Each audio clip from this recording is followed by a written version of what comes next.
20 দিন ধরে হাঙ্গার স্ট্রাইকে থাকার পর 18 জুলাই সকাল 7টা নাগাদ সোনাম অংচুককে দিল্লি পুলিশ তুলে নিয়ে গিয়েছে এবং তাকে হসপিটালে ভর্তি করেছে। কার্যত তাকে কিডন্যাপ করার মতো করে তুলে নিয়ে যাওয়া হয়েছে।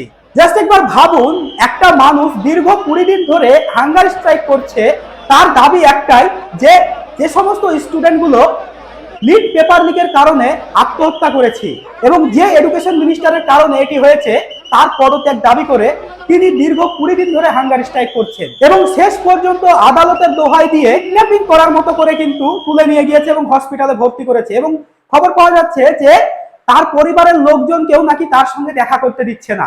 জাস্ট একটা কথা ভাবুন, সোনাম অংচুক শিক্ষামন্ত্রীর পদত্যাগ দাবি করছে। শিক্ষামন্ত্রী কিংবা আমাদের ভারতের প্রধানমন্ত্রী কিংবা যে কোনো একজন নেতা কিংবা ক্যাবিনেট মন্ত্রী, তারা একটাবারের জন্য এসে অন্তত এইটুকু তো বলতে পারতেন যে যেটা হবার হয়ে গিয়েছে, তার জন্য আমরা অনুতপ্ত, আমরা আমাদের ভুল স্বীকার করছি, আমরা আগামী দিনে এই বিষয়টি খেয়াল রাখবো এবং এইরকম অপ্রীতিকর ঘটনা যাতে না ঘটে সে বিষয়ে আমরা দায়বদ্ধ থাকবো। পদত্যাগ না করতে পারবে, অন্তত এইটুকু তো বলতে পারতো যে ঠিক আছে, আমরা আমাদের গাফিলতি মেনে নিচ্ছি, আমাদের ভুল আমরা মেনে নিচ্ছি, আগামীতে আমরা সতর্ক থাকবো।